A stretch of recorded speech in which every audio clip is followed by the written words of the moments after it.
Welcome to Disha TV. సాహితీ లోకానికి పరిచయమే అవసరం లేని పేరు నందిని సిద్ధారెడ్డి. తెలంగాణ ఉద్యమం అప్పుడు తెలంగాణ ఉద్యమకారుల్ని, తెలంగాణ రచయితల్ని, తెలంగాణ కవిత్వాన్ని, సాహిత్యాన్ని ఒక తాటిమికి తీసుకొచ్చినటువంటిది ఒక గొప్ప రచయిత నందిని సిద్ధారెడ్డి గారు. అంతేకాదు, తెలంగాణ రాష్ట్రం ఏర్పడిన తర్వాత సాహిత్య అకాడమీకి తొలి అధ్యక్షులుగా బాధ్యత వహించారు. ఆ తర్వాత కూడా చాలా రచనలు చేశారు, ప్రజల్ని చాలా విషయాల్లో మేల్కొల్పారు. సో నందిని సిద్ధారెడ్డి గారితో ఈరోజు మనం మాట్లాడుతున్నాం. సో ఆ విశేషాలు ఏంటి, తన రాసిన పుస్తకాలు కానీ, కవితలు కానీ, నవలు కానీ, వాటి గురించి తెలుసుకుందాం రండి. సార్ నమస్తే. సార్ నమస్తే అమ్మా. సో సాహిత్య ప్రపంచానికి మీ పేరు కొత్తగా నేను పరిచయం చేయాల్సిన అవసరం లేదు. సో ముందు మీ పేరు దగ్గర నుంచి స్టార్ట్ చేద్దాం. నందిని సిద్ధారెడ్డి అని చెప్పి అంటే నాకు చెప్పారు. సో మా ప్రేక్షకుల కోసం, దిశాటి ప్రేక్షకుల కోసం నందిని సిద్ధారెడ్డి ఎలా వచ్చిందని చెప్పండి సార్. అంటే ఏం లేదు, నేను కొత్తగా రాస్తున్నప్పుడు నాకు ఎదురైనటువంటి సమస్య ఏంటంటే, మా ఊర్లో నర్ర సిద్ధారెడ్డిలో 4 ఉండేవాళ్ళు. మా పక్క ఊరు తాడూరు, ఆ ఊర్లో 2 ఉండేవాళ్ళు. మా కాలేజీలో అతనే చదువుతున్నాడు, నాకంటే జూనియర్ అతను. నర్ర సిద్ధారెడ్డిలో కాలేజీలో 2 ఉన్నారు. కాబట్టి నేను రాస్తే ఆయన ఎవరైనా కంగ్రాట్స్ చేస్తే ఆయన చేసేవాళ్ళు.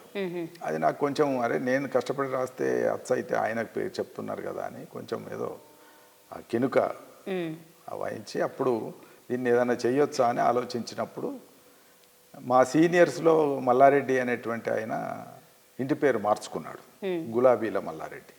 ఆయన గుర్రాల మల్లారెడ్డి ఉంటే గులాబీల మల్లారెడ్డి అయ్యాడు.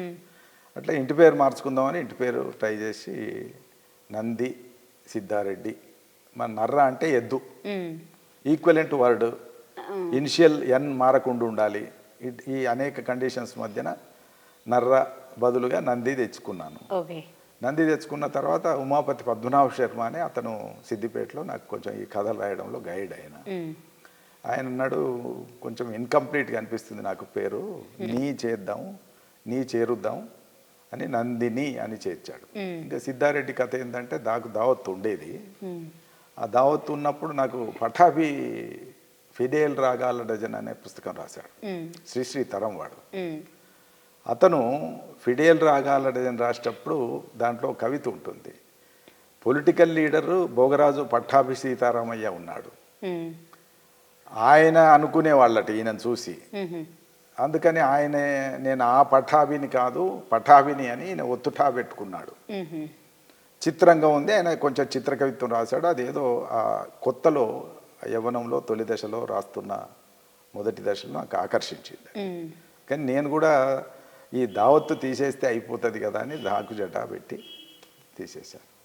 అది అట్లా నందిని సిద్ధారెడ్డికి బదులు సిద్ధారెడ్డి, నందిని సిద్ధారెడ్డి. నందిని సిద్ధారెడ్డి. మేము అంటే నేను తెలంగాణ ఉద్యమం అప్పుడు విన్నప్పుడు ఫస్ట్ నేను కూడా అలాగే అనుకున్నాను, ఏంటి దావత్ లేదేంటి అనుకున్నాను. సో తర్వాత నాకు తెలిసింది. సో మీ తరం చూసిన సాహితీ లోకం వేరు, ఇప్పుడు వస్తున్న సాహితీ లోకం వేరు. సో అప్పటికి ఇప్పటికీ మీరు తేడాలు ఏం గమనించారు? అంటే ప్రధానంగా అది ప్రింట్ తరం. మా సమయంలో పత్రికలు, ప్రింట్ మ్యాగజైన్స్ వచ్చేవి, వారపత్రికలు, తర్వాత మాస పత్రికలు, పక్ష పత్రికలు, 3 రకాల పత్రికలు వచ్చేవి. అందులో సాహిత్యం ప్రచురించేది. కవితలు కావచ్చు, కథలు కావచ్చు, నవలలు అయితే సీరియల్ కావచ్చు, ఇవన్నీ విరివిగా ప్రచురించేవాళ్ళు. అవి చదివి నేను ఎక్కువ వరకు ఈ కథలు నవలలోకి వచ్చాను. కవిత్వానికి అయితే మాకు హై స్కూల్లో అష్టకాల నరసింహరామ శర్మ అని తెలుగు ఉపాధ్యాయుడు వచ్చాడు. ఆయన పద్యాలు రాసేవాడు, అవధాని. ఆ పద్యాలు రాస్తూ ఉంటే ఇదేదో ప్రత్యేకంగా ఉంది కదా అని అనుకొని నేను కూడా పద్యాలు రాయడం మొదలుపెట్టాను. ఆయన పద్యాలతో పాటు వచన కవిత్వం కూడా ఉంటుంది అని ఒక వచన కవిత్వం పుస్తకం ఇచ్చి, ఇది కూడా ట్రై చేయొచ్చు, నువ్వు 2 రాయొచ్చు అని చెప్పి అట్లా అంటే రాస్తూ వచ్చాను. ఇంకా ఇంటర్ డిగ్రీకి వచ్చేసరికి ఏంటంటే శాఖా గ్రంథాలయంలో ఈ మాసపత్రికలు, వారపత్రికలు ఇవి చదవడం మొదలైన తర్వాత ప్రోజ్ రాయాలనేటువంటి ఆలోచన కూడా వచ్చింది. అప్పటికిప్పటికి తేడా ఏంటిదంటే, అప్పుడు ప్రింట్ మ్యాగజైన్స్ ఎక్కువ ఉండేవి. వాటికి పంపించడం వల్ల మనం రచనలో మెరుగుపరచుకోవడానికి కూడా వీలయ్యేది. అంటే ఎడిట్ చేయడానికి సంపాదకులు ఉండేవాళ్ళు. అప్పుడు సంపాదకుడికి నచ్చితేనే వేసేవాళ్ళు. కవిత అయినా, కథ అయినా, నవల అయినా సంపాదకుడికి నచ్చాలి. అంటే సంపాదకుడికి ఒక టేస్టు, ఆ పత్రికకు ఒక అభిరుచి, పాఠకుల యొక్క అభిరుచి, ఇవన్నీ కలిసి ఉండేవి అప్పుడు. ఇప్పుడు పాఠకుడు లేడు. ఇప్పుడు ఏంటిది అంటే వీక్షకుడు ఉన్నాడు. ఇప్పుడు చాలామందికి మీరు వాట్సాప్లో చూసినా వాట్సాప్లో గ్రూపులుగా కనబడతాయి వీక్షకులు వాళ్ళంతా. అట్లనే యూట్యూబ్లో చేస్తే యూట్యూబ్లో కవిత్వం చదివితే దానికి వీక్షకులే, కథలు చదువుతున్నారు కథలకు కూడా వీక్షకులే. వీళ్ళు ఎడిటింగ్ లేదు ఇప్పుడు. అప్పుడు ప్రధానంగా ఒక ఎడిటరు పత్రికకు పంపితే ఎడిటర్కి నచ్చితే వేసేవాడు, నచ్చకపోతే మీ కవితను మీ రచనను ప్రచురించలేకపోతున్నందుకు చింతిస్తున్నామని ఒక లెటర్ వచ్చేది. అంటే రిజెక్ట్ చేయడానికి అప్పుడు అవకాశం ఉంది. ఇప్పుడు రిజెక్ట్ చేయడానికి అవకాశం లేదు. ఇప్పుడు రైటరే అన్ని సమస్తం. కాబట్టి ఆయన కవిత ఎప్పుడంటే అప్పుడు వాట్సాప్ గ్రూప్లో పెట్టవచ్చు, ఎప్పుడంటే అప్పుడు యూట్యూబ్ చేసి యూట్యూబ్లో కూడా పెట్టవచ్చు. దానివల్ల క్వాలిటేటివ్ చేంజ్ అయితే ఉంది, క్వాలిటీలో చేంజ్ ఉంది. అప్పుడు దానికి రైటర్ ఎడిట్ చేసుకోవడం, ఎడిటర్ అభిప్రాయాల్ని కూడా గమనించటం, పత్రిక యొక్క రుచిని కూడా గమనించటం, పత్రిక యొక్క ఎట్లా సెలెక్ట్ అవుతుంది అనేది కూడా గమనించటం, ఎడిటరు పత్రిక పాలసీ, పత్రికలో వచ్చే అనేక కథల యొక్క ప్రభావం ఆనాడు రచయిత మీద ఉండేది. ఇవాళ అదేది సంబంధం లేకుండా ఇవాళ మనకు స్పాంటేనియస్గా ఏదైతే రాస్తామో ఆ రాసిందంతా కూడా మీడియా ముందటికి తీసుకెళ్లే అవకాశం ఉంది. కాబట్టి ఆ ఎడిటింగ్ లేకపోయింది. ఇప్పుడు ఆ ఎడిటింగ్ లేకుండా పోవటం వల్ల కొంచెం మెరుగు ప్రమాణాలు తక్కువ ఉన్నాయనేది నేను అనుకుంటున్నాను. ముఖ్యంగా వాట్సాప్ గ్రూపుల్లో వచ్చే కవిత్వం మాత్రం ఎవరికి వాళ్ళు గ్రూప్ క్రియేట్ చేస్తారు, దాంట్లో 100 మంది 50 మంది ఉంటారు. ఆ 50 మందిలో ఒకరికొకరు విపరీతంగా పొగుడుకుంటారు. ఆ పొగుడుకున్న వాళ్ళు కూడా అంత చదువుతారా అనేటువంటిది చాలా కష్టం ఉంది. ఒక్కోసారి నేను అది అనలేదంటాడు ఈయన కింద రాస్తూ. అంటే ఈయన కామెంట్ పెట్టేటప్పుడు ఏదో పెడతాడు, ఆ కామెంట్లో వచ్చిన విషయం ఇందులో ఉండదు. ఈయన అంటాడు నేను అది రాయలేదు అంటాడు. ఈ గొడవ అంతా కూడా ఇప్పుడు నడుస్తున్నది. అంటే చదవకుండానే కామెంట్స్ పెట్టే పద్ధతి. బ్రదర్ అని రాసేంత శక్తి లేక లేదా ఓపిక సమయం లేక బ్రో అని రాస్తున్నారు. ఇట్లా రకరకాలుగా ఈ బ్రోలు వచ్చేసి చదవకుండానే కామెంట్ పెట్టే పరిస్థితి, ఆ ప్రమాణాలు ఏమున్నాయి ఏంటిదని తెలియకుండా ఒక అక్షరం చదివో శీర్షిక చదివో పెట్టే పద్ధతి ఇప్పుడు వచ్చింది. కాబట్టి కొంచెం ప్రమాణాల పరంగా ఇంకా కొంచెం పెరగవలసి ఉన్నది అని నేనైతే వ్యక్తిగతంగా భావిస్తున్నాను. ఓకే, మీ తరం అప్పుడు సాహిత్యం అంటే కవిత్వాలు కావచ్చు, లేదంటే కథలు కావచ్చు, లేదంటే పాటలు కావచ్చు, వచన కవిత్వం కావచ్చు, సొసైటీని కానీ సమాజంలో యూత్ని కానీ పెద్దవాళ్ళు ఎవరైనా ఉర్రూతొలగించింది, చాలామందిని మేల్కొల్పింది. దాని నుంచి చాలా ఉద్యమాలు కూడా దాన్ని బేస్ చేసుకున్న ఉద్యమాలు కూడా చాలా విపరీతంగా ముందుకెళ్ళాయి. అయితే అప్పుడు అలా ఉంది కదా, ఇప్పుడు మారుతున్న కొద్దీ కూడా అలాంటివే ఉన్నాయా? అంటే ఇప్పుడు కూడా అలాంటి కథలు కావచ్చు, కవిత్వం కావచ్చు, రాస్తున్న రాతలు సమాజాన్ని మేల్కొల్పేలాగా ఉన్నాయంటారా, లేదు అంటే తగ్గుతున్నాయంటారా? అంటే వస్తుపరమైనటువంటి దృక్కోణంలోంచి చూసినప్పుడు వస్తుపరమైనటువంటి మార్పు కూడా కనబడుతుంది. ముఖ్యంగా నేను 70-75లో వచ్చిన వాడిని. 75లో సాహిత్యంలోకి వచ్చాను, 70లో పద్యంలోకి వచ్చిన, 75లో అసలు సాహిత్యంలోకి వచ్చాను. కాబట్టి 75 నాటికి పరిస్థితి ఏంటిదంటే సమాజం చాలా ఉడుకుతున్నది. ఉద్యమాలు, ప్రజల యొక్క సమస్యలు, ప్రజా ఉద్యమాలు ఇవన్నీ బాగా పనిచేస్తున్నాయి. ఉదాహరణకు నేను 73-74 నాటికి సినిమాలకు పాటలు రాయాలని మాత్రమే అనుకునేవాడిని. సినిమాలు విపరీతంగా చూసేవాడిని. చూసి పాటలతో ప్రేరేపుతున్నాయి నారాయణ రెడ్డి గారి యొక్క ఆకర్షణలో తప్పనిసరిగా సినిమాలకు పాటలు రాయాలనుకునేవాడిని. కానీ ఆ క్రమంలోనే నేను యూనివర్సిటీకి వచ్చిన తర్వాత, యూనివర్సిటీ విద్యార్థి ఉద్యమాలు చూసిన తర్వాత, ప్రజా ఉద్యమాలతో పనిచేస్తున్న వాళ్ళని చూసిన తర్వాత, ఇంకా జీవితంలో మనం కవిత్వం అనేది దానికి ఒక ప్రయోజనం ఉంటుంది, ఒక నిబద్ధత ఉండాలి, ఒక కమిట్మెంట్ ఉండాలి. అట్లా లేకుండా ఏది పడితే రాస్తే సరైంది కాదు. సినిమాలకు రాయడం అనేటువంటిది 3వ కేటగిరీ, 2వ కేటగిరీ, మొదటి కేటగిరీలో మనం ఉండాలని అనుకొని ఆ మొదటి కేటగిరీలో ఉండడం కోసం సీరియస్ కవిత్వం రాయడం, సీరియస్ కథలు రాయటం మొదలుపెట్టాను. అట్లా ఆనాడు విప్లవోద్యమం కావచ్చు, తదనంతరం అస్తిత్వవాద ఉద్యమాలు కావచ్చు, ఇవన్నీ వచ్చినప్పుడు సాహిత్యం చాలా మంచి సామాజిక జీవన ప్రతిబింబంగా ఉంది. అంటే జీవితాన్ని ప్రతిబింబించేదిగా ఉంది. ఆ జీవితాన్ని ప్రతిబింబించటం కాదు, మార్చేదిగా ఉంది. జీవితం మారాలి. ఇప్పుడు జీవితంలో కొన్ని సమస్యలు ఉన్నాయి, ఆ సమస్యలన్నిటికీ ఒక పరిష్కారం వెతకాలి. ఒక ఆ సంఘర్షణలోంచి ఒక కొత్త సమాజం రావాలి అనుకునే భావన ఆ రోజు ఉండేది.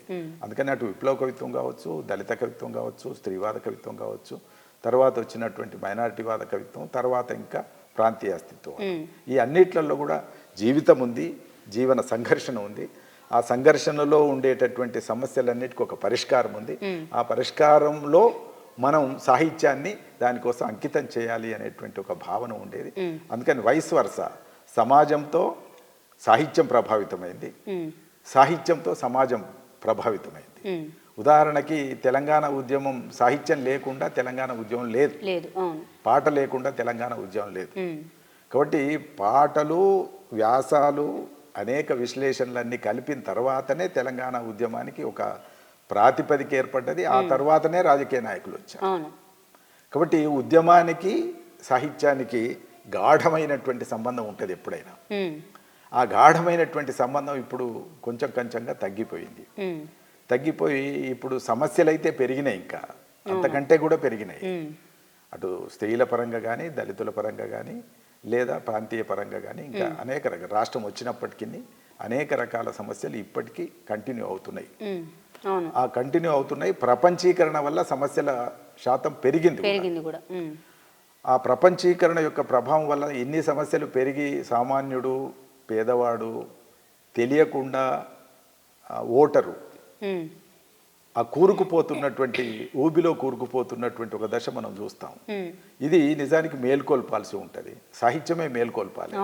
ఈ సాహిత్యం మేల్కొల్పేటటువంటి దశ నుంచి సాహిత్యం ఏమనుకుంటుంది అంటే వ్యక్తిగతం అయిపోయి నా గుర్తింపు వస్తే చాలు అనుకునేటటువంటి పరిస్థితికి వచ్చేసి, కనుక సమాజాన్ని, నిద్రపోతున్నటువంటి సమాజాన్ని అవసరమైతే కొరడా దెబ్బలు కూడా కొట్టి లేపాలి అనేటువంటి ప్రయత్నం దిగంబర కవులు లాంటి వాళ్ళు చేశారు, విప్లవ కవులు చేశారు. అట్లా కాకపోయినా దాన్ని తట్టి లేపాలి అనేటువంటి భావన కూడా ఇవాళ కనిపించట్లేదు. ఆ సమాజాన్ని ఎదుర్కోగలిగినటువంటి శక్తి రచయిత కోల్పోయాడు. ఆ సమాజంలో జీవిస్తున్న పౌరులు, వ్యక్తులు కోల్పోయారు. ఎందుకు కోల్పోయారంటారు? కోల్పోవడము అనేటువంటిది ప్రధానంగా ఏమవుతుంది అని అంటే ప్రజలను కూడగట్టేటటువంటి ఒక పక్షం లేదు. అంటే రాజకీయాలు గతంలో చాలా బలంగా ఉండేవి, ముఖ్యంగా వామపక్ష రాజకీయాలు, విప్లవ రాజకీయాలు. ఇవి బలంగా ఉన్నప్పుడు సమస్యల ప్రాతిపదిక మీద ప్రజల్ని కూడగట్టి వీధుల్లోకి తీసుకొచ్చేటటువంటి ఒక శక్తిగా ఉండేది. ఇవాళ ఆ పక్షం బలహీనమైంది. ఇవాళ ఆ పక్షం లేకపోవడం వల్ల ఇవాళ ఎవరు అందరినీ కూడగట్టేటటువంటి పని లేదు. రూల్ చేస్తున్న వాళ్ళు, ప్రభుత్వాలు, పాలకులు ఎవరైతే ఉన్నారో వాళ్ళు కేవలం జనాకర్షక పథకాలు పెట్టి ఓట్లు వేయించుకుంటే 5 ఏళ్ల దాకా పని లేకుండా అయిపోయినటువంటి ఒక వాతావరణం ఏర్పడ్డది. అందుకని పథకాలు పెట్టి ఓట్లు వేయించుకొని ఒకసారి పదవిలోకి వచ్చినాము అంటే ఇంకా మనం వాడు చూడాల్సిన అవసరం లేదు అనేటువంటి దశలో ఇప్పుడు ప్రభుత్వాలు నడుస్తున్నాయి. కాబట్టి ఆ ప్రభుత్వాలు ప్రజల పట్ల వహిస్తున్నటువంటి వైఖరి వల్ల ప్రజలు ఒక దగ్గర గుమిగూడే పరిస్థితి లేదు. ఇప్పుడు గుమిగూడడానికి వీలైనటువంటి వాటందరినీ ఒక దగ్గరికి చేర్చేటటువంటి పక్షాలు లేవు. ఆ పక్షాలతో ప్రేరణ పొంది రాయవలసినటువంటి రచయితలు తగ్గిపోయారు. ఒకవేళ పాత తరం రచయితలు మేము ఎవరైనా ఉన్నా, ఏదైనా చెప్పబోయినా కొత్త తరం వాళ్ళు ఏమంటున్నారంటే వాళ్ళు చెప్పింది ఎందుకు వినాలి అంటున్నారు. ఎందుకు చదవాలి, ఎందుకు వినాలి, ఎందుకు నేర్చుకోవాలి, నాకు తెలిసింది నేను రాస్తాను అనే పద్ధతి ఇప్పుడు కొంత ఎక్కువ కనబడుతున్నది. అంటే ఒక కమ్యూనిటీ ఫీలింగ్, ఒక సామూహిక భావన, ఒక సామాజిక భావన అనేది తగ్గిపోయింది. ఈ తగ్గిపోవడానికి ప్రపంచీకరణతో సహా చాలా కారణాలు ఉన్నాయి. అట్లా తగ్గిపోవడం వల్ల ఇవాళ సాహిత్యం తను నిర్వర్తించాల్సినటువంటి గొప్ప కర్తవ్యాన్ని నిర్వర్తించలేకపోతుందని నేను అనుకుంటున్నాను. ఓకే, మీరు కవిత్వం రాశారు కదా, చాలా పుస్తకాలు రాశారు కదా, కవిత్వం రాశారు, కథలు రాశారు కదా, దాంట్లో మీకు బాగా నచ్చింది అంటే ఇది సమాజాన్ని బాగా ఏంటి వాళ్ళు చాలామంది ఎక్కువ చదివి ఇన్స్పైర్ అయ్యారు అలాంటి ఏదైనా ఉందా మీకు? అంటే పుస్తకం కావచ్చు, కవిత్వం కావచ్చు, ఏదైనా. అంటే ఇప్పుడు నేను రాసిన దాంట్లో అంటే నాకు మొదట భూమి స్వప్నం అనేది నేను 15 ఏళ్ళు రాసిన తర్వాత కవిత్వాలన్నీ వడబోసి చాలా పేరు తెచ్చిన కవితలు, అప్పటికి గుర్తింపు తెచ్చిన కవితలు అవన్నీ కలిపి మొదట భూమి స్వప్నం వేశాను. అది విప్లవోద్యమం యొక్క ప్రభావంతో రాసింది. విప్లవోద్యమంకు సంబంధించి కూడా చాలా విషయాలు కవిత్వంలో ఉంటాయి. ఆ కవిత్వం వల్ల కూడా విప్లవోద్యమానికి ఎంతో కొంత ఉపయోగం జరిగిందనేది నా భావన. అలాంటి ఒక వాతావరణం ప్రాణహిత వరకు కొనసాగింది. సంభాషణలో ఉంటుంది, ప్రాణహితలో ఉంటుంది. ఈ 3 పుస్తకాల్లో విప్లవ భావనలు ఉంటాయి. నేను ఊళ్ళల్లో చూశాను. ఊళ్ళల్లో నిర్బంధం ఎంత ఘోరంగా ఉండేదంటే సాయంత్రం 6-5 అయింది అని అంటే ఊళ్ళు ఇడిచిపెట్టి వెళ్ళేవాళ్ళంతా, యూత్ ముఖ్యంగా యువకులంతా. ఎందుకనంటే రాత్రిపూట పోలీసులు వచ్చేవాళ్ళు. ఇట్లా వస్తున్నటువంటి దాని మీద నేను ఉసురు అని ఒక పోయం రాశాను, కవిత. ఊర్లను ఖాళీ చేయటం ఇళ్ళు ఖాళీ చేసినంత సులభం కాదు ఊళ్ళను ఖాళీ చేయటం అని. ఇళ్ళు ఖాళీ చేసి పోతాం కావచ్చు, కానీ ఊళ్ళు ఖాళీ చేసి పోవటం, జీవితం ఖాళీ చేయటం అనేటువంటి చిన్న విషయాలు కాదు అని చెప్పి నేను ఒక భావంతో రాశాను. అంటే ఒక నిర్బంధాన్ని ధిక్కరిస్తూ రాసినటువంటి కవిత. అట్లాంటి కవితల వల్ల అప్పటికి సమాజాన్ని ప్రతిబింబించటం, సమాజానికి దానివల్ల ఒక చైతన్యం రావటం ఇది జరిగిందని నేను అనుకుంటున్నాను. అందువల్ల నాకు అది బాగా ఇష్టమైనటువంటి. తదనంతరం మళ్ళీ తెలంగాణ ఉద్యమం వచ్చిన తర్వాత నేను ముఖ్యంగా నది పుట్టుబడి, ఇక్కడి చెట్ల గాలి ఈ పుస్తకాలు రాశాను. నాకు బాగా సంతృప్తికరంగా లేదా తెలంగాణ ఉద్యమంలో నాదంటూ ఒక ముద్ర, ఒక పాత్ర, ఒక కర్తవ్యాన్ని నిర్వర్తించినటువంటి పుస్తకం పాట. అంటే జనంలోకి వెళ్ళాలంటే వచన కవిత్వమే సరిపోదు అని అనుకున్నప్పుడు నేను పాట రాయవలసి వచ్చింది. వాస్తవంగా నేను పాట 97 ఆగస్టు 17 నాడు రాశాను. అప్పటికి తెలంగాణకు సంబంధించిన పాటలు లేవు. ఒకటి గద్దర్ రాసినటువంటి అమ్మా తెలంగాణ అనే ఒకే పాట ఉంది. ఇంకా పాడుకోవడానికి పాటలు లేవని గాయకులు అడిగితే, ఒక గాయకుడు షేక్ బాబా అనే గాయకుడు అడిగితే నేను అప్పటికప్పుడు ఆ రోజు రాసిచ్చాను.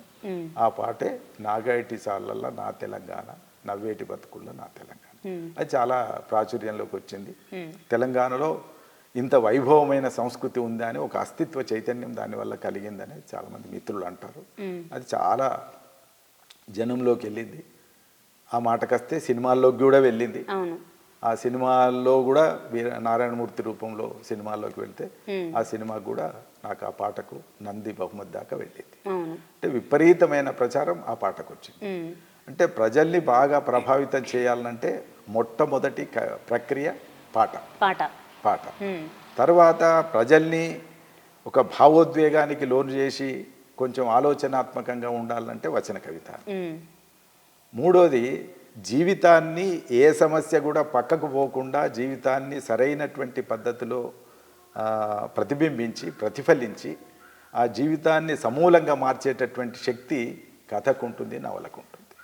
కాబట్టి వచన ప్రక్రియలో ఉన్నంత మనస్తత్వ నిరూపణ ఇది మనం కవిత్వంలో, వచన కవితలో, పాటలో తీసుకురాలేము. ఒక ఉద్యమ నిర్మాణానికి అది ఉపయోగపడుతుంది, కానీ ఒక జీవన నిర్మాణానికి మాత్రం కథ కావాలి, నవల కావాలి. కాబట్టి ఈ ప్రక్రియలకు ఉండే కొన్ని పరిమితుల వల్ల ఇవన్నీ రాయడానికి ప్రయత్నం చేశాను. ఓకే.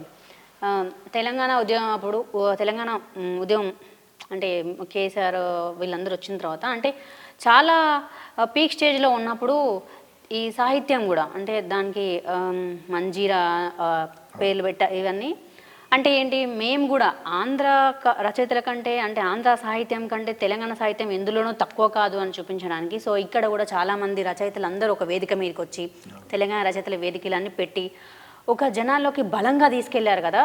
దాన్ని బట్టి కూడా ఉద్యమం అనేది చాలా చాలా పీక్ స్టేజ్కి వెళ్ళింది, చాలా ముందుకెళ్ళింది. అయితే ఇప్పుడేమవుతుందంటే ఇంకా అప్పుడు ఆ రచయితలు రాసిన వాటితో పాటుగా కొత్త వాళ్ళు కూడా వచ్చారు.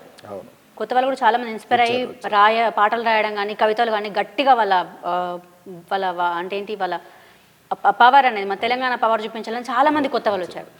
ఇప్పుడు కూడా ప్రపంచంలో చాలా సమస్యలు ఉన్నాయి. తెలంగాణ వచ్చిన తర్వాత కూడా చాలా సమస్యలే ఉంటున్నాయి కదా. ఇప్పుడు ఎందుకు కొత్త వాళ్ళు రావట్లేదు? ఇప్పుడు ఎందుకు అంత బలంగా సాహిత్యం వినబడట్లేదు? ఎవరిది వాళ్ళే రాసుకుంటున్నారు, అంతవరకు మాత్రమే ఉంటుంది. ఏదో కొన్ని గ్రూపుల్లో పెట్టుకుంటున్నారు, తెలిసిన వాళ్ళే కదా చెప్పుకుంటున్నారు తప్పించి అలా బలంగా ఇప్పుడు మీరు రాసిన పాట ఉంది కదా, నాగటి చాలలు అనే సంఘం, అది జనాల్లోకి అంత వెళ్ళింది. గద్దర్ రాసిన పాటలు కావచ్చు, మీరు రాసిన ఆ పాట కావచ్చు, నాగటి చాలలో అంత బలంగా జనాలను ఒక ఊపింది కదా. ఇప్పుడు ఎందుకు అట్లాంటివి రాలేకపోతున్నాయి? ఇప్పుడు అలాంటి అవసరం లేదా అసలు? అవసరం అంటే మనకి ఒక ప్రధానమైనటువంటి నినాదం మన రాష్ట్రం మనకు కావాలి, మన రాష్ట్రం మనకు కావాలి, మన తెలంగాణ మనకు కావాలి, మన నీళ్లు మనకు కావాలి, మన నిధులు మనకు కావాలి, మన నియామకాలు మనకు ఉండాలి అనేటువంటి నీళ్లు నిధులు నియామకాలు అనే స్లోగన్తో తెలంగాణ రాష్ట్రం కోసం ఒక ఉద్యమం నడిచింది. అన్నట్టు సపరేట్ తెలంగాణ అనేది మీకు ప్రత్యేక తెలంగాణ లేదా తెలంగాణ రాష్ట్రం అనేది ఒక గట్టి నినాదం, ఓ స్పష్టమైనటువంటి లక్ష్యం. ఇప్పుడు అట్లాంటి స్పష్టమైనటువంటి లక్ష్యం అంటే భౌతికంగా కనబడేటటువంటి లక్ష్యం మనకు కనబడదు. అంటే ఇప్పుడు మనకేమంటాం, ఈ ఈ ఏర్పడినటువంటి తెలంగాణ రాష్ట్రంలో మరి వనరులన్నీ దక్కినాయా అంటే వనరులన్నీ దక్కినాయా అనేది ఎక్కడికి, ఈ సమస్యలన్నీ ఉన్నాయి. ఉదాహరణకి ఆయనేమో నీళ్లు కావాలి అని అంటే మనకి కాళేశ్వరం కట్టాలి అని ఆయన కాళేశ్వరం నిర్మాణం చేసి మహా ప్రాజెక్టుల నిర్మాణం చేశారు. చేసి నీళ్లు అవి వచ్చినాయా రాలేదా, ఎంత దూరం వచ్చినాయి ఏంటి అవన్నీ మళ్ళీ వాళ్ళు చేయాలి. దీంట్లో ఈ కాళేశ్వరము ఆనకట్ట నిర్మాణం ద్వారానే ఎక్కువ 1,00,000 ఎకరాలు 1,00,00,000 ఎకరాలు సాగవుతుంది అని అనుకొని పెద్ద ఎత్తున నీటి వసతి కల్పించడానికి చేసినటువంటి ఒక ప్రాజెక్టు రూపకల్పన కాళేశ్వరం. అంత పెద్ద ప్రాజెక్టులు అవసరం లేదు, చిన్న ప్రాజెక్టులు సరిపోతాయి. 1 టీఎంసీ 2 టీఎంసీల నీళ్ళ కంటే ఎక్కువ చేస్తే ఊర్లు మునిగిపోతాయి, కాబట్టి ఊర్లు మునిగిపోయే ప్రాజెక్టు మనకు అక్కర్లేదు అనేది కొంతమంది యొక్క పర్యావరణ ప్రేమికుల యొక్క అభిప్రాయం. కాబట్టి 1 టీఎంసీ 2 టీఎంసీలు ఎన్నిసార్లు కడతాము, ఎన్నిసార్లు చేస్తాము, ఇవన్నీ ఎన్నెన్ని కడతాము అనేది వాళ్ళ అభిప్రాయం. అందుకని ఇక్కడ స్పష్టత లేకుండా పోయింది. అంటే కొంతమంది పెద్ద ప్రాజెక్టులు కావాలనే వాళ్ళు, కొంతమంది చిన్న ప్రాజెక్టులు కావాలనే వాళ్ళు, కొంతమంది చెరువులకు చాలనే వాళ్ళు, ఇట్లా రకరకాల స్థాయిల్లోకి వచ్చినారు. రావటం వల్ల అంటే ఈ అన్నిటికి సంబంధించి ఏమవుతుందంటే ఎప్పటికప్పుడు ప్రత్యేక రాష్ట్రం కావాలి అన్న నాడు ఉన్నంత బలమైనటువంటి స్పష్టమైనటువంటి నినాదం ఇవాళ అట్లా ఉండట్లేదు. ఉండట్లేకపోవడానికి కారణం అస్పష్టత. అంటే ఇక్కడ తెలంగాణ సమాజం చీలిపోయి, ఆ చీలిపోవడానికి పెద్ద ప్రాజెక్టులా చిన్న ప్రాజెక్టులా, చెరువులు చాలా కాలువలు చాలా ఏం చాలా ఏంటి, ఇక్కడి ప్రాజెక్టు ఉండాలన్నా అక్కడి ప్రాజెక్టు ఉండాలన్నా ఈ మేధోపరమైనటువంటి చర్చ ఎక్కువ జరుగుతుంది. దానివల్ల చీలిక వచ్చింది ఒకటి. రెండవది నిధులు ఇక్కడ కావాలన్నాము వచ్చినాయి. ఇవి ఎటు ఖర్చు పెడుతున్నారు, విద్యకు పెడుతున్నారా, వైద్యానికి పెడుతున్నారా, దీనికి పెడతారా? విద్యకు పెట్టాలంటే సాంఘిక గురుకులాలకు పెట్టాలా, లేకపోతే ఇవి ఆయన మొదట ప్రామిస్ చేసి ప్రభుత్వంలోకి వచ్చేటప్పుడు కామన్ స్కూల్ అనేటువంటిది ఒకటి పెట్టాడు, అందరికీ ఒకే స్కూల్ ఒకే పాఠశాల, అది పెట్టాలా ఇది పెట్టాలా అనేటువంటి దాని మీద అది ఒక పెద్ద చర్చ. అంటే ఏమవుతుందంటే మేధాపరమైనటువంటి చర్చలు చేయటం, రాజకీయ పక్షాలుగా విడిపోవటం, కులాలుగా విడిపోవటం, ఇవన్నీ స్త్రీలుగా పురుషులుగా మళ్ళీ ఒక గ్రామాలుగా లేదా అభివృద్ధి చెందుతున్న ఏరియాలుగా ప్రాంతాలుగా విడిపోవడం, ఇవన్నిటి వల్ల ఆనాడు రాష్ట్రం కోసం ఎట్లయితే మూకుమ్మడిగా ఒకే దగ్గర చేరినారో అట్లాంటి ఒక వాతావరణం ఇవాళ లేకుండా పోయింది. స్పష్టత కొరవడింది. ఎవరైతే ప్రభుత్వంలో ఉంటున్నారో వాళ్ళు మేం చేస్తున్నది అభివృద్ధి అంటారు, ఎవరైతే ప్రతిపక్షంలో ఉన్నారో అది ఎట్లయితుంది అభివృద్ధి అది కాదంటారు. పోనీ అది మారి ప్రతిపక్షంలో ఉన్న వాళ్ళు పాలకపక్షంలో ఉన్నవాళ్ళు ప్రతిపక్షమైనప్పుడు కూడా మళ్ళీ ఏం చేస్తారనంటే ఈ 10 ఏళ్ళు ఏం చేసిందని వీళ్ళు అడుగుతారు, మీరు 2 ఏళ్ల నుంచి ఏం చేస్తున్నారని వాళ్ళు అడుగుతారు. ఈ ఒకరి మీద ఒకరు అనుకోవడంతోనే గడిచిపోతున్నది. దీనివల్ల ప్రజల సమస్యలు పరిష్కారం కాలేదు, నిరుద్యోగ సమస్య తీరలేదు, నిరుద్యోగులకు రావాల్సినటువంటి ఉద్యోగాలు రాలేదు. ఇవన్నిటి మీద ఒక పెద్ద ఎత్తున ఉద్యమం జరగాల్సినటువంటి అవసరం ఉంది. కానీ యువతరం అంతా కూడా నిరుద్యోగులు ఎవరైతున్నారో వాళ్ళు కూడా ఒక దగ్గరికి కూడే వాతావరణం వాళ్ళకి కనబడట్లేదు. ఎందుకంటే ఉద్యోగాల కోసం చదువుకునే వాళ్ళు ఒక తెగగా ఉండి వాళ్ళు వీధుల్లోకి రారు. వీధుల్లోకి వచ్చేవాళ్ళు మాకు వస్తాయా ఉద్యోగాలు, వాళ్ళ ఎవరికో వస్తాయి చదివినా కూడా కాంపిటీషన్ పెడితే అనేది వాళ్ళు అనుకో. కానీ తెలంగాణ ఉద్యమం అప్పుడు అలాగేం లేదు కదా, అలా లేదు. ఆనాడు అది ఒక్కటే లేదు. ఆనాడు రాష్ట్రం అనేది స్పష్టమైనటువంటి అంటే ఒక భౌతికమైన భౌగోళికమైన విభజన, అది అంత స్పష్టత ఉంది. ఇప్పుడు ఈ ఉద్యోగాల దగ్గరికి వచ్చేసరికి మేము 50,000 ఇచ్చామంటాడు, ఈయన 1,00,000 ఇచ్చామంటాడు, నేను కొత్త కల్పిస్తున్నా అంటాడు, అవి ఉద్యోగాలే కాదంటాడు. ఈ లెక్కలతోనే కాలయాపన చేస్తున్నటువంటి వాతావరణం ఉంది. నిజానికి ఈ స్పష్టత రావాలంటే ఏం చేయాలంటే నిరుద్యోగ సమస్య మీద కూడా కేంద్రీకరించి ఎన్ని ఉద్యోగాలు వచ్చినాయి, ఎన్ని ఉద్యోగాలు రావడానికి అవకాశం ఉంది, అనే ఒక డేటాతో సహా వివరాలతో సహా సేకరించి యువకులందరినీ కూడగట్టి ఉద్యమాలు చేయాల్సినటువంటి అవసరం ఉంది. ఈ ప్రపంచీకరణ గొడవలో ఇప్పుడు మాకు ఈ పెన్షన్ పథకం ఇంకోటి ఏ పథకం వస్తే చాలని ఒక సెక్షన్ ఊకుంటుంది, కొద్దిగా శాలరీ పెంచితే చాలని ఒక పక్షం ఊకుంటుంది, కాంట్రాక్ట్ లెక్చరర్లు రెగ్యులర్ లెక్చరర్లు అయిపోతే చాలని ఒకటి అనుకుంటుంది, పార్ట్ టైం లెక్చరర్లు వీళ్ళకి ఏదో సమ్ అమౌంట్ పెరిగితే చాలని వీళ్ళు అనుకుంటారు. ఎక్కడికక్కడ వీళ్ళను విభజించి పాలించేటటువంటి ప్రభుత్వాలు ఇప్పుడు మన ముందట కనబడతాయి. విభజిస్తే ప్రజలు ఎందుకు విడిపోవాలి అనేటువంటి ఒక ఆలోచన చైతన్యం మనం కలిగించాలి. ఆ స్థితులలో ఇవాళ సాహిత్యం కూడా అంత బృహత్కరమైనటువంటి పాత్ర పోషించేటటువంటి స్థితి లేదు.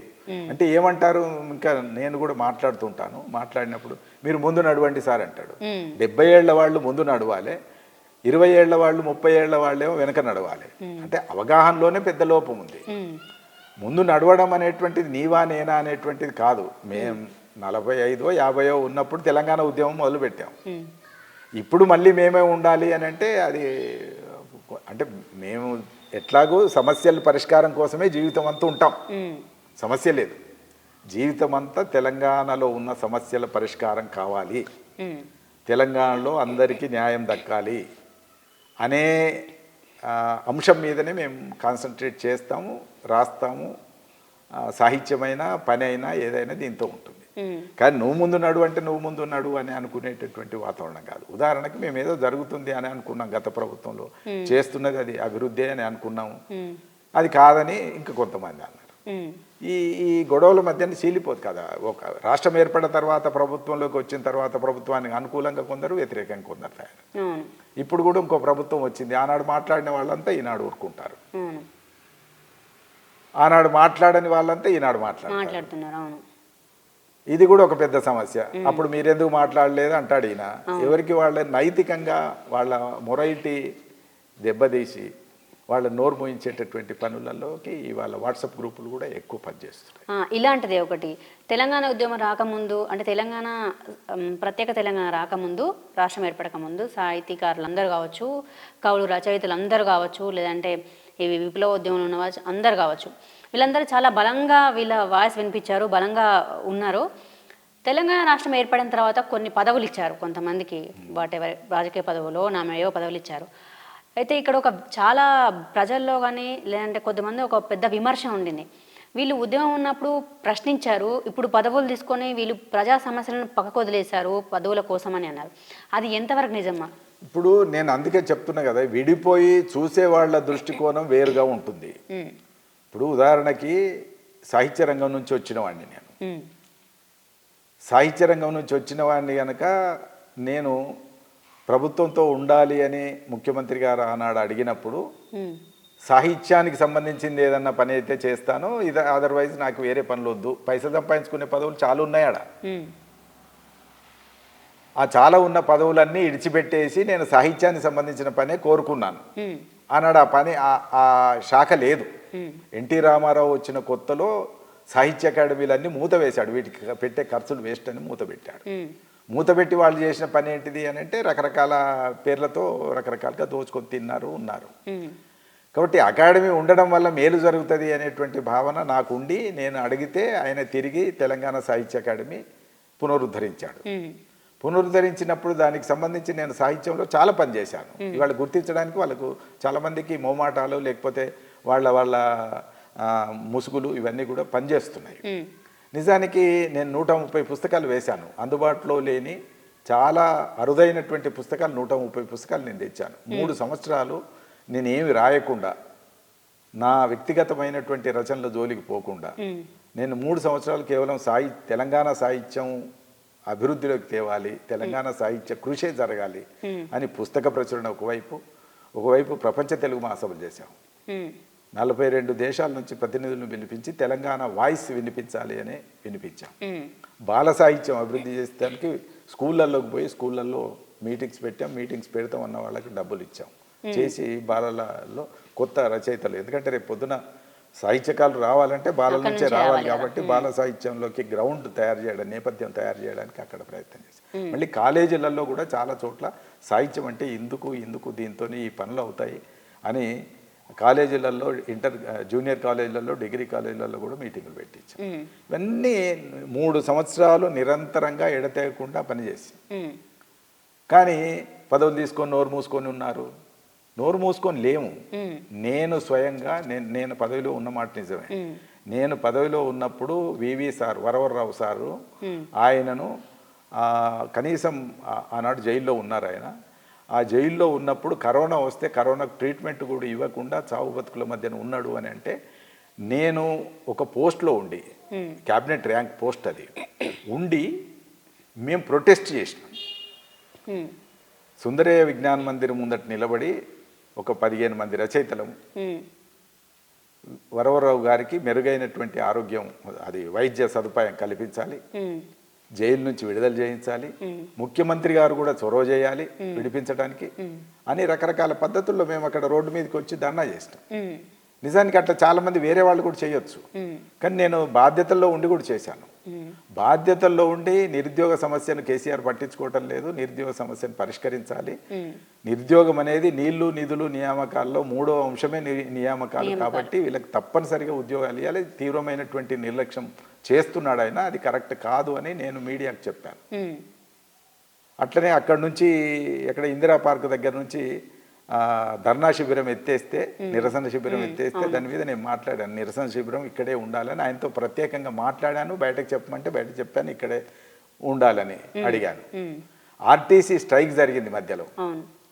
ఆర్టీసీ స్ట్రైక్ జరిగి వాళ్లకు ప్రభుత్వానికి మధ్యన తీవ్రమైనటువంటి గ్యాప్ ఏర్పడి పెద్ద ఎత్తున కండక్టర్లు వాళ్ళు వీళ్ళంతా చనిపోతున్నప్పుడు నేను నా వంతుగా ఒక రచయితగా నేను మాట్లాడాలి కనుక నాకు పదవి పెద్ద ముఖ్యమైనది కాదని అనుకొని నేను రవీంద్ర భారతిలో ఉన్నప్పుడు కానీ వేరే సభల్లో ఉన్నప్పుడు కానీ ఆ సభాముఖంగా నేను చెప్పాను, ముఖ్యమంత్రి గారు ఆర్టీసీ కార్మికుల సమ్మె న్యాయబద్ధమైనటువంటి సమ్మె కాబట్టి ఈ సమ్మెకు వెనక ఉన్నటువంటి సమస్యల పరిష్కారానికి చొరవ చూపెట్టాలని నేను మాట్లాడినందువల్లనే నాకు తర్వాత ఎక్స్టెన్షన్ ఇవ్వలేదు, నేను తీసుకోలేదు కూడా.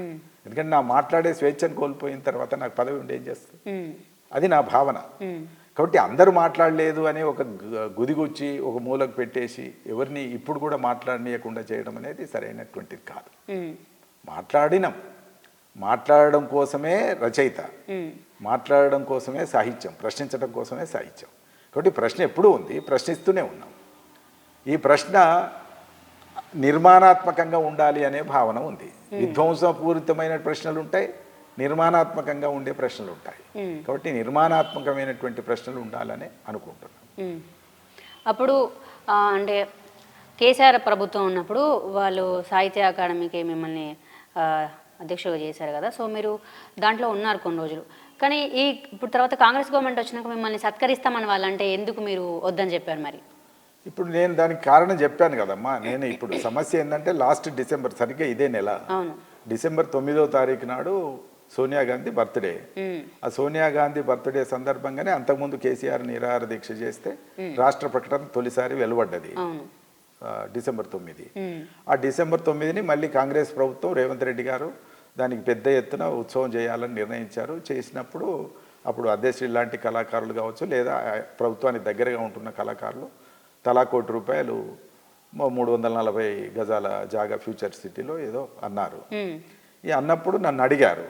నన్ను అడిగితే నేను ఒకటే చెప్పాను, 9 మందిలో నా పేరు కూడా ఇంక్లూడ్ చేశారు.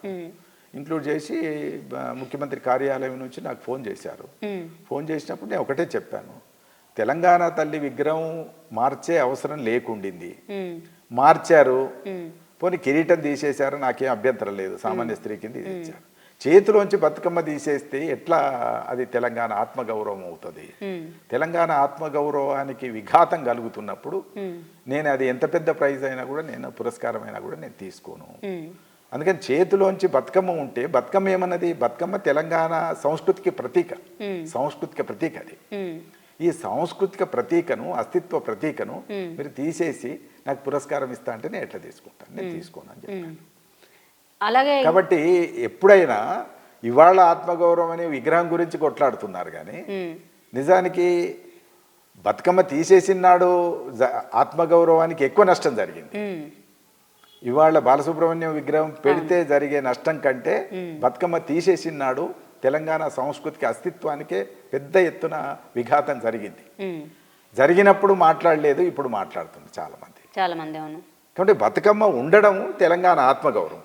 ఈ విగ్రహం పెట్టుడా పెట్టకపోవడం అనేటువంటిది నిజానికి ప్రభుత్వానికి మనము వచ్చినప్పటి నుంచి అస్తిత్వం గురించి కనుక మన పోరాటం సరైన దిశలో జరిగి ఉంటే ఇవాళ ఇంత దూరం ఈ సమస్య ఇంత ఘర్షణకు దారితీసే పరిస్థితి ఉండకపోవు.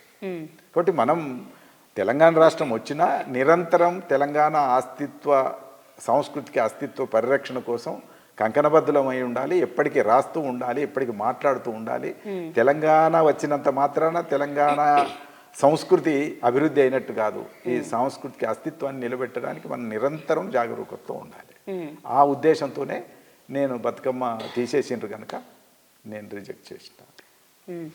ఇంకా ఒకటి తెలంగాణ ఉద్యమం అప్పుడు చాలా అంటే మనకి సినిమాల్లో ముఖ్యంగా సాహితీ ప్రపంచంలో అసలు మీరు రాసేదే సాహిత్యమే కాదు, మీరు రాసే కవిత్వమే కాదు, కథలే కాదు, సినిమాల్లో చూసినట్లయితే మనకు తెలిసిందే ఇంకా అట్లాంటిది పెట్టారు కదా. ఇప్పుడు తెలంగాణ వచ్చినాక చాలా వరకు ఏంటంటే మెయిన్ లీడ్గా వస్తున్న సినిమాలకు కూడా తెలంగాణ లాంగ్వేజ్ పెడుతున్నారు. ఇంకా కొద్దిమంది ఆ దిశగా రాస్తున్నారు కదా. ఇంకా సాహిత్యంలో రాయాల్సింది కానీ ఇంకా చెప్పాల్సింది కానీ తెలంగాణ మాండలికంలో ఇంకెందుకు పూర్తిగా చెప్పట్లేదు, రాయట్లేదు అని మీరు అనుకుంటున్నారు? అంటే చాలామందికి ఇది ఒకటి ఉంది. ఇప్పుడు కూడా మాట్లాడే వాళ్ళందరూ కూడా మనం పుస్తక భాషనే మాట్లాడుతున్నారు కానీ తెలంగాణ స్పష్టంగా మీరు ఎక్కడైతే పుట్టి పెరిగారో అదెందుకు మీరు మీ తల్లి భాష ఎందుకు మాట్లాడట్లేదు అని ఒకటి ఉంది. సో దానికి మీరేమంటారు? అంటే తల్లి భాష అనేటువంటి దాని విషయంలో రకరకాల చర్చలు ఉన్నాయి భాషకు సంబంధించి. ఇవాళ మనం మాట్లాడుతున్నది మీరు కానీ నేను కానీ మనం అందరం ఊర్లో పుట్టి వచ్చినాం. ఊర్లో నేర్చుకున్న భాష ఇవాళ మాట్లాడలేదు. మీరు మీడియాలో కానీ నేను రచనల్లో కానీ లేదా నేను ఇంటర్వ్యూల్లో కానీ ఆ భాష కేవలం ఆ భాష మాట్లాడట్లేదు.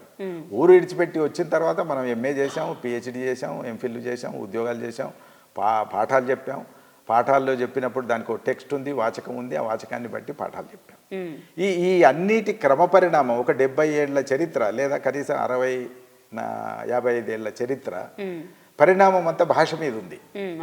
ఈ భాష మీద ఉన్నప్పుడు మనం కొన్ని పదాలు వదులుకోవచ్చు, కొన్ని పదాలు తెచ్చుకోవచ్చు. ఇవన్నిటితోని భాషలో అనేక మార్పులు జరుగుతాయి. భాష ఎప్పుడు స్థిర రూపంలో ఉండదు. భాష ఎప్పుడు ప్రవాహ రూపంలో ఉంటుంది. ప్రవాహిని దేశ్య అన్నాడు.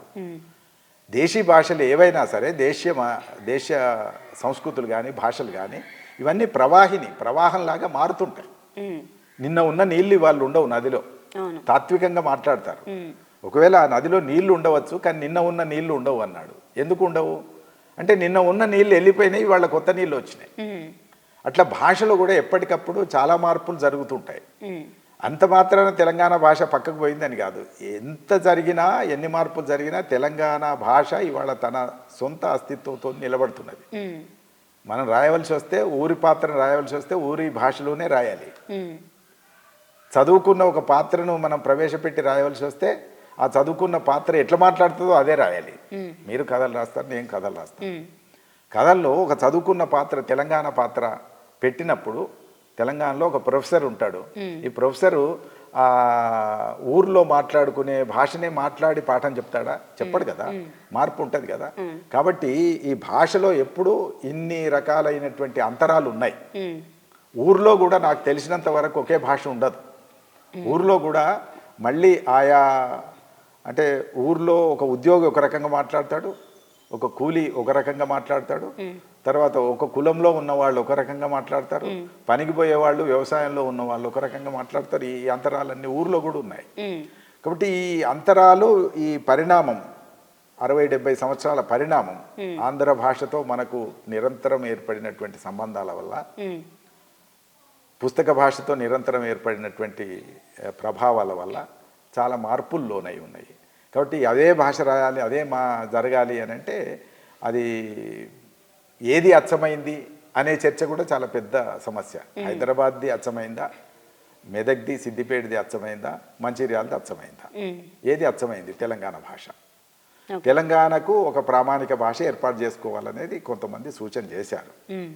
ఈ ప్రామాణిక భాష దగ్గరికి వచ్చేసరికి తెలంగాణ ప్రామాణిక భాష తయారు చేయడానికి ఈ భాషావాదుల మధ్యన ఏమన్నా ఏకసూత్రత ఏర్పడుతుందా? మేము టెక్స్ట్ బుక్స్లో పనిచేస్తూ ఉన్నప్పుడు ఒకే భాష రాయాలని ఒక ప్రతిపాదన చేసి దానికోసం ప్రయత్నం చేస్తున్నప్పుడు పండితులంతా మాతో ఘర్షణ పడ్డారు. ఈ పదాలు ఎట్లా తెచ్చిపెడతారు ఇక్కడ అని. ఉమ్, ఆ పదాలు పెట్టాల్సిందే, ఆ పదానికి ఈక్వలెంట్ వర్డ్ నీ నీ పండిత సాహిత్యంలో పాండిత్యంలో చూపెట్టమని అడిగినాం. ఉమ్, అది లేనప్పుడు ఇదే పెడతాం. ఉమ్, అట్లనే ఒక రచయిత ఉన్నాడు, సిద్ధప్ప ఉన్నాడు, ఉమ్, గుండారెడ్డిపల్లి. ఆయన రాసిన పద్యాన్ని తీసుకొచ్చి పెట్టేటప్పుడు ఆ పద్యంలో వాడిన భాష పెడతావు కానీ వేరే భాష పెట్టావు కదా. యశోదారెడ్డి కథ ఉంటుంది, ఆ కథలో హెచ్చమ్మ ముచ్చట్లు రాస్తే ఆ ముచ్చట్లు పెడతాం కదా, అవును. ఎట్లా మారుస్తాం ఉమ్, అని ఇట్లా కొట్లాడి అవన్నీ పెట్టించేటటువంటి ప్రయత్నం చేసిండు. ఉమ్, అయితే ఈ ఘర్షణ ఎప్పుడూ ఉంటుంది. ఈ ఘర్షణలో సారవంతమైనటువంటి భాషే ఉంటుంది, జీవితాన్ని ప్రతిబింబించేటటువంటి భాషే ఉంటుంది. ఏది ఇబ్బందికరంగా ఉందో, అసౌకర్యంగా ఉందో అదంతా క్రమక్రమంగా పరిహరించబడుతుంది. ఉర్దూ పదాలు ఎక్కువ ఉండేవి. ఉర్దూ పదాలు ఎక్కువ ఉన్న భాషనే తెలంగాణ భాష అనుకునే పద్ధతి ఉంటుంది. ముస్లిం వారి సాహిత్యం అంతా ఉర్దూ భాషతో ఉండే పదాలే ఎక్కువ వాడతారు. అదేనా తెలంగాణ భాష అంటే? ఓకే, కాదు. కాదు. కాబట్టి తెలంగాణ భాష ఏది అనే దాని మీద కూడా అనేక వర్గాలు ఉన్నాయి, అనేక సమూహాలు ఉన్నాయి, అనేక గుంపులు ఉన్నాయి. కాబట్టి వివిధ రకాలైనటువంటి భాషలు, పదాలు, సామెతలు ఉన్నాయి. వీటిలలోంచి మళ్ళీ మనం అవసరం అనుకుంటే తెలంగాణ కోసం ఒక ప్రత్యేకమైన రచన ప్రామాణిక భాష తయారు చేసుకోవాలి, ఒక సాహిత్య ప్రామాణిక భాష తయారు చేసుకోవాలి, పత్రికల కోసం, పుస్తకాల కోసం. అదే.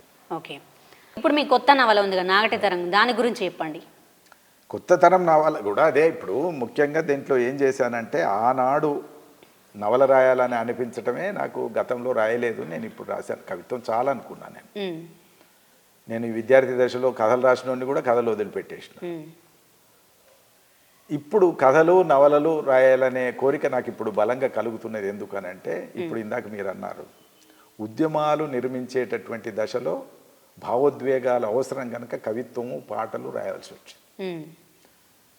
ఇప్పుడు ఉద్యమాలు నిర్మించేటటువంటి దశ కంటే ఒక సాంస్కృతిక నిర్మాణం జరగవలసి ఉంది. ఇక్కడ జీవితాన్ని సాహిత్యంలోకి ఎక్కించవలసిన అవసరం ఉంది. ఒక వ్యక్తిత్వ నిర్మాణం, ఒక తెలంగాణకు ఆదర్శప్రాయమైనటువంటి సమాజ నిర్మాణం జరగాలి. అట్లాంటి సమాజ నిర్మాణం జరగాలన్నప్పుడు గతంలో ఉన్న ఆదర్శ పాత్రల్ని తీసుకొని అవి సాహిత్యంలోకి తేవాలనేటువంటి ఒక ఆలోచన నాకు కలిగింది. కలిగినప్పుడు దానికి నవల సరిగ్గా ఉంటుంది అని అనుకొని నేను మా బాపు, మా తండ్రి, మా ఫాదర్, ఆయన కూడా చాలా సంపాదించుకోవాలంటే ఆయన కూడా సంపాదించడానికి చాలా మార్గాలు ఉన్నాయి. ఆయన ఎన్నడూ కనీసం ఊరికి సర్పంచ్ కావాలని కూడా అనుకోలే. చాలా సర్పంచ్ని చేయగలిగే శక్తి ఉన్నప్పటికీ సర్పంచ్ కావాలనుకోలే. డబ్బులు సంపాదించగలిగే శక్తి ఉన్నప్పటికీ ధనవంతుడు కావాలనుకోలే. ఆయన జీవితం అంతా వామపక్షాల్లో ఉండడం వల్ల, కమ్యూనిస్ట్ పార్టీ సిపిఐ మెంబర్ ఆయన కనుక ఆయనకు ఆ పార్టీ ఇచ్చిన ఒక ఆదర్శాన్ని నిలబెట్టడానికి జీవితం అంతా తాపత్రయపడ్డాడు.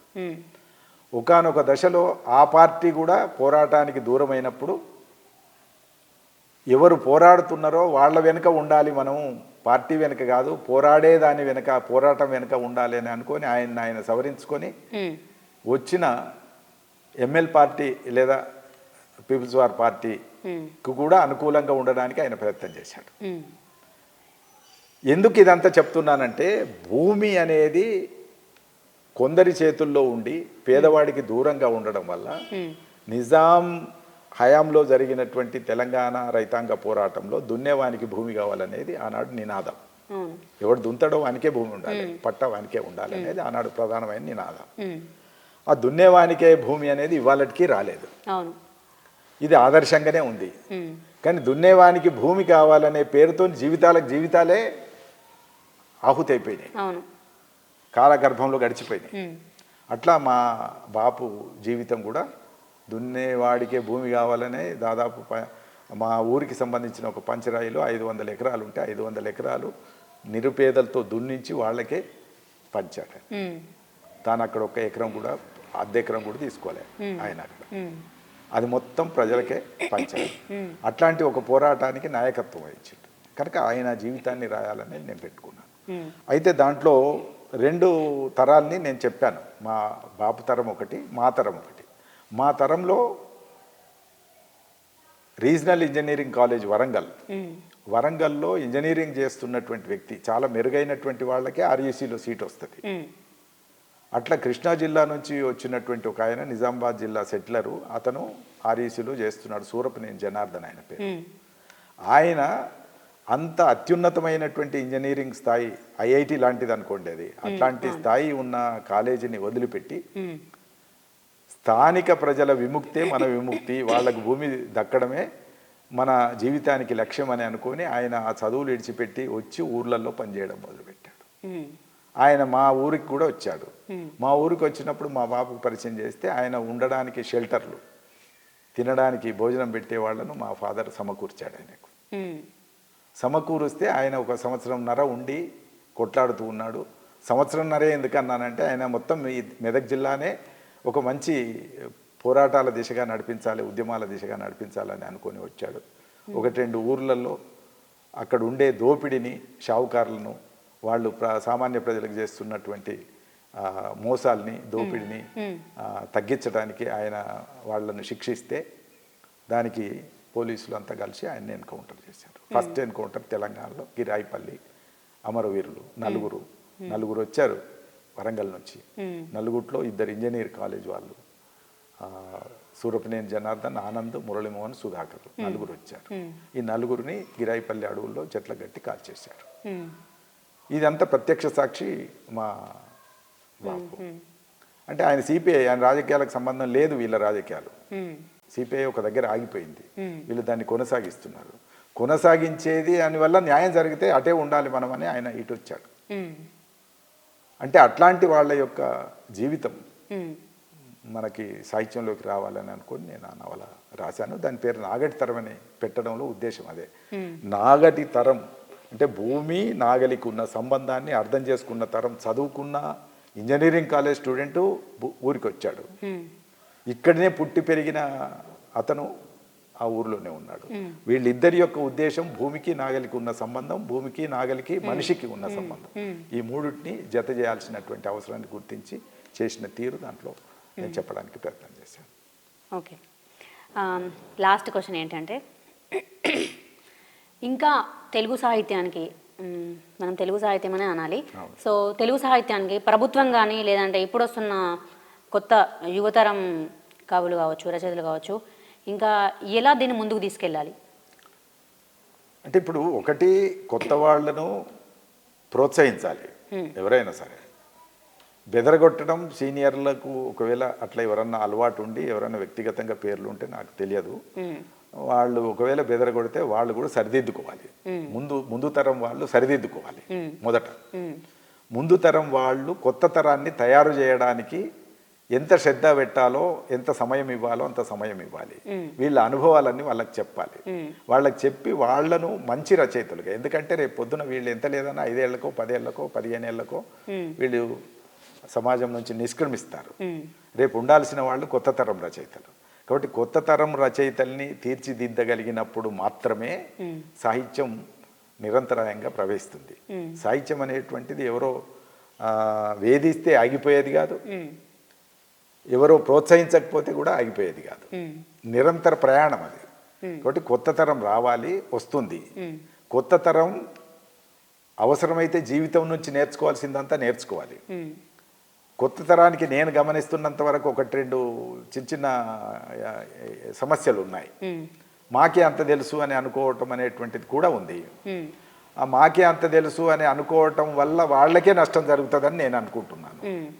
ఎవరికి అంత తెలియదు, ముందు తరం రచయితకు కూడా అంత తెలియదు. నేను ఇవాళకి కొత్తగా రాస్తున్నట్టే లెక్క, ఎందుకంటే మొదటి నవల నాకు. కాబట్టి కొత్తగా రాస్తున్నట్టే అనుకొని రచన చేసినప్పుడు ఏ తరమైనా కూడా ఆ రచనలో కొంత పరిణతి వచ్చే అవకాశం ఉంటుంది. కనుక మనం చేసే ప్రతి రచన అనుభవజ్ఞుడైనా లేదా తొలుత కొత్తగా సాహిత్యంలోకి ప్రవేశించిన వాళ్ళైనా, వర్ధమాన రచయితలైనా, ఈ ఇద్దరు కూడా ప్రతి రచనను కొత్త రచనగానే దాన్ని ఎంత పరిణతంగా, ఎంత ఉన్నతంగా తీర్చిదిద్దాలో దానికోసం చేయవలసినటువంటి ప్రయత్నం అంతా చేయాలి. దానికోసం అవసరమైనటువంటి జీవితాన్ని, అవసరమైనటువంటి అనుభవాల్ని, అవసరమైనటువంటి నైపుణ్యాల్ని, స్కిల్స్ని, వీటన్నిటిని కూడా అభ్యాసం చేయాలి, నేర్చుకోవాలి. వీటన్నిటి తీసుకొచ్చినప్పుడు మాత్రమే సాహిత్యం. కానీ ఇప్పుడు వస్తున్న వాళ్ళంతా కూడా ఏదో అవార్డు రావాలనో లేకపోతే ఎవరో మెప్పు పొందాలనో లేకపోతే ఇంకేదో రివార్డ్ రావాలనో చూస్తున్నారు కదా. నేను ఇప్పుడు అంటున్నది అదే. ఇప్పుడు ఏమైంది అని అంటే వెంటనే ఇవాళ రాస్తే ఈ క్షణంలో రాస్తే ఈ క్షణంలోనే మీడియాకి ఎక్కించగలిగేటటువంటి ఒక సాంకేతిక నైపుణ్యం వాళ్ళ పెరిగింది. నేను మొదట చెప్పినప్పుడు చెప్పాను, మేము రాస్తే అది ఏడాది అవుతుందో 6 నెలలు అవుతుందో పబ్లిష్ అయ్యే వరకు. ఒకవేళ పబ్లిష్ కాకుండా మీకు చిన్న శ్రీముఖం వస్తుంది, మీ రచన వేయలేకపోతున్నందుకు చింతిస్తున్నాం. ఓకే. కానీ ఇప్పుడేమో ఈ క్షణం నేను రాసిన అంటే ఇప్పుడు 5:15 అవుతుంది కదా, 5:15కు నేను రాసి 5:20కి లోపల ఆ రచనను పోస్ట్ చేసుకునే ఒక గొప్ప అవకాశం ఇప్పుడు. అంటే టెక్నికల్గా చాలా ముందున్నాం మనం. ముందున్నప్పుడు దీనివల్ల ఒక నష్టం కూడా జరుగుతున్నది ఏమంటే, నీ రాసిన దాంట్లో ఉండే లోపం చెప్పే వాళ్ళు ఎవరూ లేరు. ఇవాళ అనేక మంది విమర్శకులు మాకెందుకులే చెప్పి వాళ్ళతో తిట్లుబడు ఎందుకని విమర్శ బంద్ చేసుకున్నారు, మానేశారు. కాబట్టి విమర్శకులు దాదాపుగా తగ్గిపోయారు. ఉంటే వాళ్ళను మెచ్చుకునే విమర్శకులే ఉన్నారు. మెచ్చుకోవడం మంచిదే, కానీ ఎక్కువ మెచ్చుకుంటే కూడా అవి భ్రూణహత్యలే ప్రమాదం ఉంటుంది. కనుక ఇప్పుడు జరగవలసినటువంటి కృషి ఏంటిదంటే అవార్డుల చుట్టూ వీటి చుట్టూ వాటి చుట్టూ తొందరగా చాలా వేగం పెరిగింది అని అనుకున్నాము. ఇప్పుడు సాంకేతిక మాధ్యమం కావచ్చు, ఇప్పుడు జీవితం కావచ్చు, వేగం పెరిగింది. తొందరగా గుర్తింపు కావాలి. తొందరగా గుర్తింపు కావాలంటే ఈ సాహిత్య రంగంలో తొందరగా గుర్తింపు రాదు, వస్తే పోదు. రాజకీయ రంగంలో తొందరగా గుర్తింపు వస్తుంది, తొందరగా గుర్తింపు పోతుంది. పదవి లేకపోతే ఎవడు పట్టించుకోడు. కానీ సాహిత్య రంగంలో గుర్తింపు తొందరగా రాదు, వచ్చిన తర్వాత అది ఎట్టి పరిస్థితులలో పోదు. దాశరథిని ఎవరు మార్చగలిగారు? తెలంగాణ ఉద్యమం రాగానే లేచి నిలబడ్డాడు.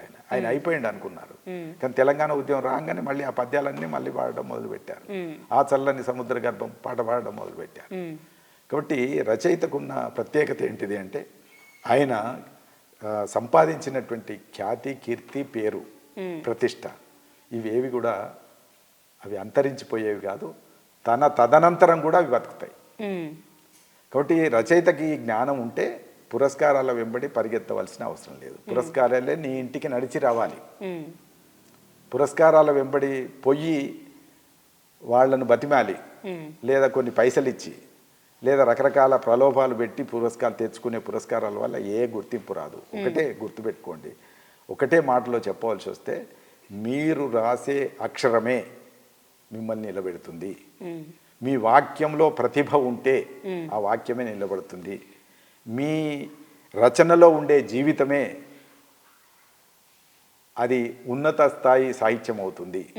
మీరు జీవితాన్ని సరిగ్గా ప్రజెంట్ చేయలేకపోతే ఉన్నత స్థాయి జీవితం కాదు, ఉన్నత స్థాయి సాహిత్యం కాదు. కాబట్టి ప్రామాణిక సాహిత్యం, ప్రామాణిక వాక్యం రాయాలంటే తప్పనిసరిగా మనం ఎంత మదన పడాలో అంత మదన పడాలి, ఎంత తపన పడాలో అంత తపన పడాలి. పురస్కారాల వెంబడి తిరిగినందువల్ల సమయం వేస్ట్ అవుతుంది తప్ప గుర్తింపు రాదు. మొన్న ఒక ఆయన అన్నాడు, నాకు 80 పురస్కారాలు వచ్చినాయి, హైదరాబాద్లో ఎవరు పురస్కారం ఇవ్వలేదు అని అన్నాడు. హైదరాబాద్ పురస్కారం ఇస్తే 81 అయ్యి ఆయన గుర్తింపు వస్తుంది. నేను ఇంకెందుకయ్యా నువ్వు బాధపడుతున్నావు, నాకు 15-16 కంటే రాలేదు, నువ్వు 80 వచ్చినాయి అంటున్నావు, నాతోనే 5 అంతలు ఎక్కువ ఉన్నాయి నీకు పురస్కారాలు, ఇంకా నువ్వు గుర్తింపు లేదని ఎందుకు అనుకుంటున్నావు అని అన్నా. అంటే గుర్తింపుకి పురస్కారాలకి సంబంధం లేదమ్మా. మీ రచనే మీ గుర్తింపు, మీ వాక్యమే మీకు గొప్ప శక్తి అనేది నా నమ్మకం.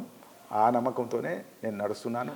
ఇంకా నాకు గుర్తింపు చాలా వచ్చింది, నేను ఇంకా రాయాల్సిన అవసరం లేదు, కానీ రాస్తున్నాను. ఎందుకు?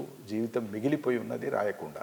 నాకు తెలిసిన జీవితం నేనే రాయాలి, ఎవరికి తెలిసిన జీవితం వాళ్ళు రాయాలి. అట్లా రాయాలనుకున్నప్పుడు నాకు తెలిసిన జీవితం నేను రాయకపోతే అది అక్కడే ఆగిపోతుంది.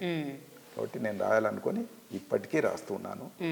రచయిత గుర్తింపులతో తృప్తి పడకూడదు. రచయిత ఒక వాక్యం రాసిన తర్వాత కలిగే తృప్తితో తృప్తి పడాలి. Okay, thank you sir.